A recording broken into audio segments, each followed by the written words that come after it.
Hi, and welcome to the Tambellini Group's New Normal series. I'm Caitlin Elkani, and today we have two great guests on the show for you. We will be talking about potential fall scenarios for higher education. Thanks, Caitlin. This is Rachel Clemens, as you all know, and we are really excited to welcome Edward Maloney, who's the Executive Director and Professor at the Center for New Designs in Learning and Scholarship at Georgetown University. Welcome, Eddie. Thank you very much. And Josh Kim, who's the Director of Online Programs and Strategy at Dartmouth College. Welcome, Josh. Hi, Ray. Hi, Caitlin. Hello. Thank you both for being here. So, if we had to kind of recap the spring in higher education, we saw a rapidly emerging and evolving COVID-19 situation that forced most, if not all, colleges and universities to shift to some form of, I know we're not calling it online learning, remote instruction, shall we say. What have we learned from that experience? Josh, what do you think? Sure, I'll jump in here and then we'll see what Eddie has to say. I think we've learned three big things. The first thing is that how adaptable colleges and universities are. We were able at a switch to go from fully residential to everyone learning remotely, which is incredible how agile colleges are. We don't usually think about that. The second big thing I think we've learned is that schools that have made the investment in learning, in instructional designers, in putting learning and learning organizations at the center of what they do, whether that's new online programs or doing blended programs or really investing in faculty development. Those schools have been able to make this transition more smoothly. Schools that outsourced this kind of work to OPMs, it was a lot more challenging. And I think the third thing we learned is how much we've been kind of, I wouldn't say covering up, but how much residential education smooths out issues of access and equity. When we have our learners come to campus, everyone's in the same residence halls, everyone's in the same classrooms. When all our students had to disperse, we saw that it's been a very different learning experience based on your resources. For students who have great computers and bandwidth and private places to learn, it's a very different experience for those who don't have any of those things. So something that Eddie and I think about a lot and we think about in the future are issues of access and equity. Yeah, I think that's really important. Eddie, did you want to add anything to that? No, I think, well, yes, of course. Why not? I think what Josh said is exactly right. But I think I guess one of the ways I would also want to think about it is that in those three aspects that Josh just identified, which I think are spot on. One of the things that we're seeing now, and one of the things I think we've experienced in the past 2 months, is a greater understanding of how universities work for everybody who works in universities.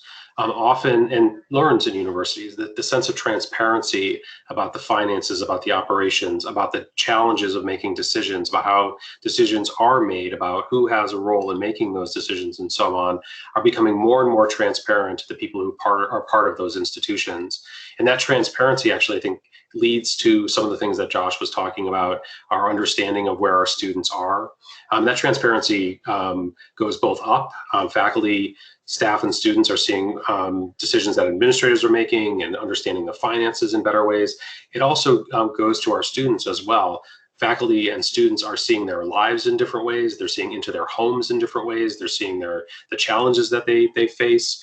So even the students who we know are most vulnerable, and need particular kinds of support from institutions, or may not have access to the internet, or may not have the same level of technology at home, or may have difficult home situations. That's one set of challenges that universities very much need to confront and think about head on.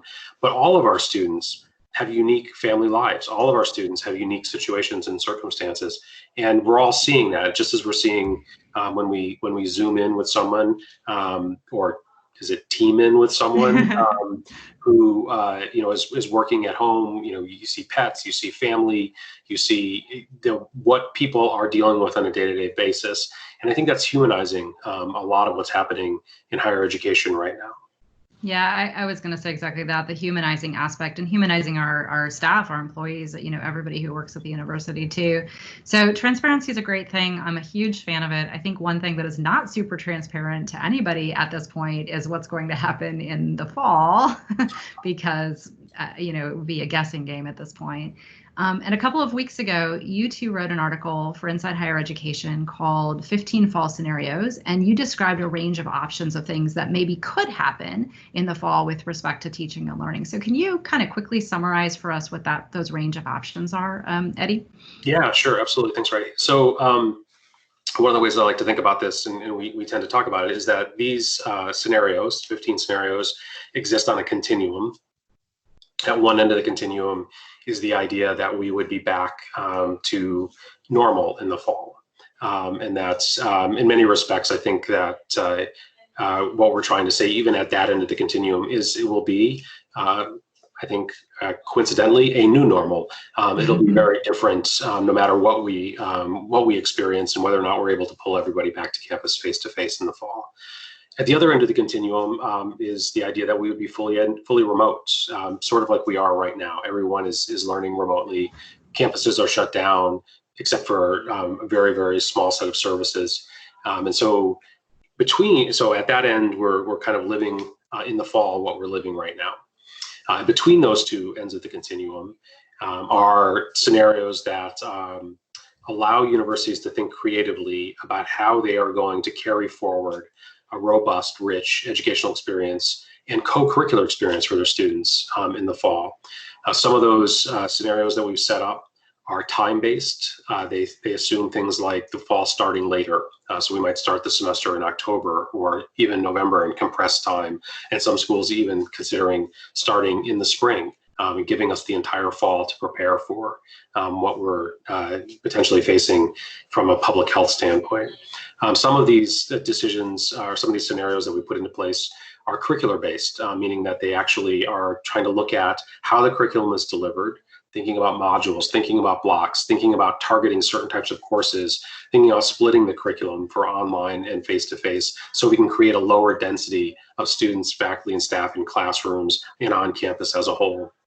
And then some of these are actually trying to think about just the population.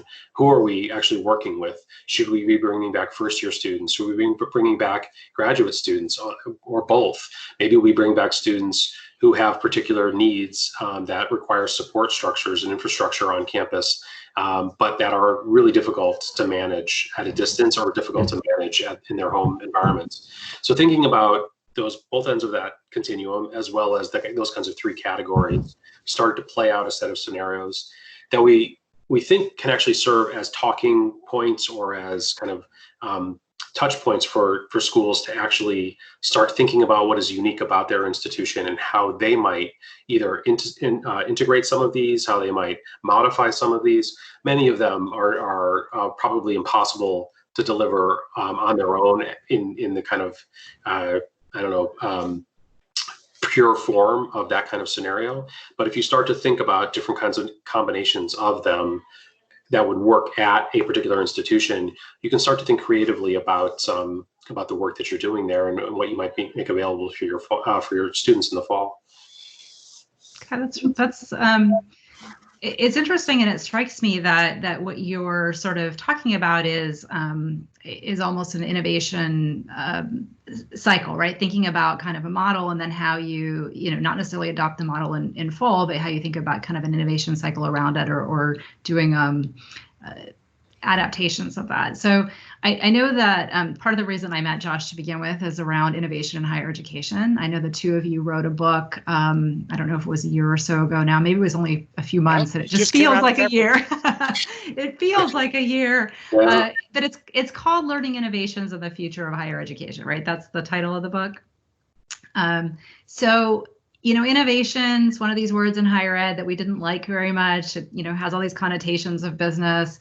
Maybe that's changing now because of COVID-19, but do you see any impact that COVID-19 might have either on accelerating these learning innovations like you're talking about, or changing or shaping the direction that they're headed? Josh? Yeah, sure. Yeah, thanks, Ray. So our book, Learning Innovation in the Future of Higher Education, it just came out, and it was out for like a month, and we were doing kind of a mini book tour, and then COVID hit, and our book tour had to stop. But it's done well in Hopkins Press.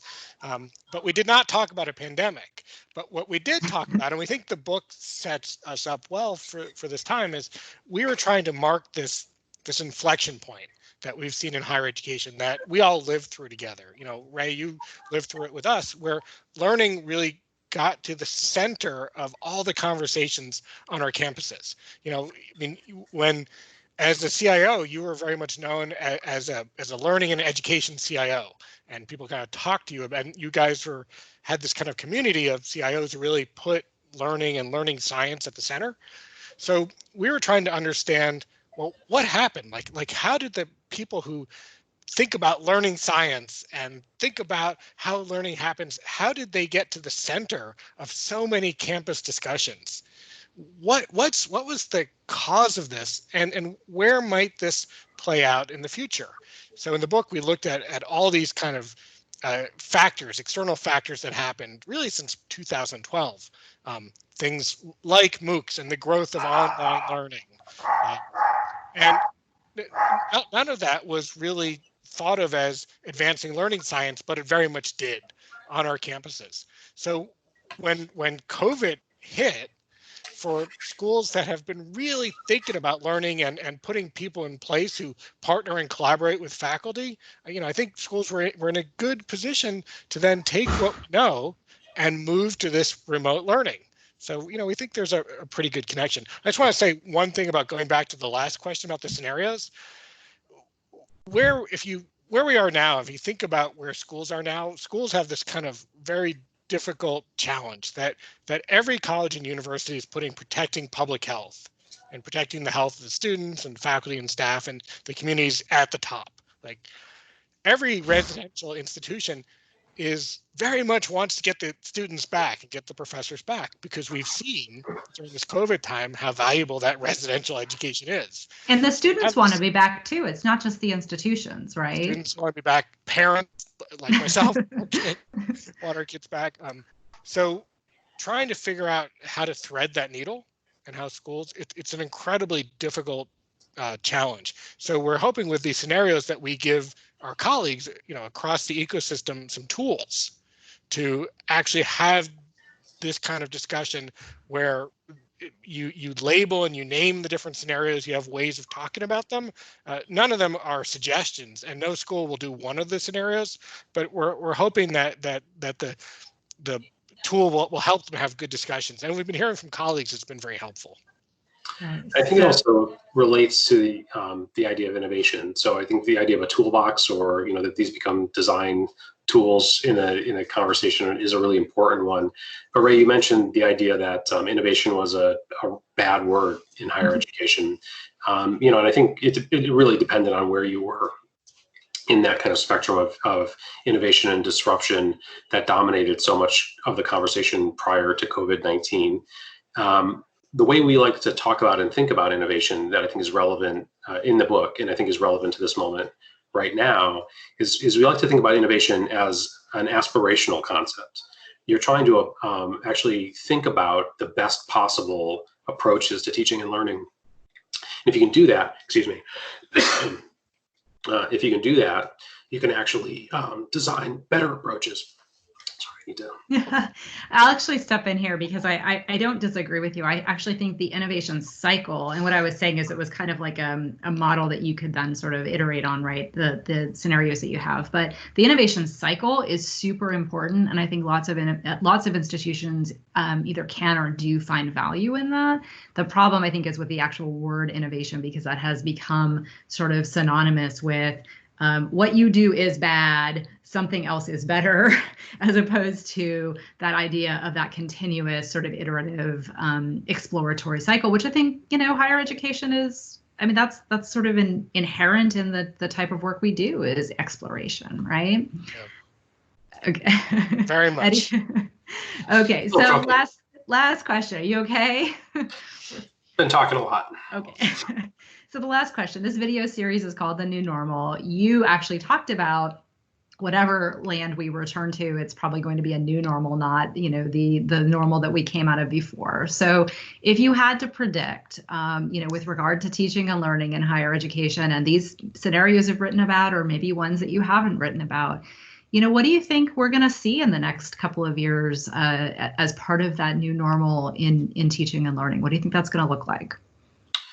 Well, I'll try. I'm not sure if my voice is going to keep up with me, but I think the question of the normal in the fall is very much going to be about flexibility. I think we're all going to be trying to think about how we can be as flexible as possible. What you and Josh were just talking about in terms of students want to be back on campus, faculty want to be back on campus, administrators want the schools to be open and have a residential experience is all very true.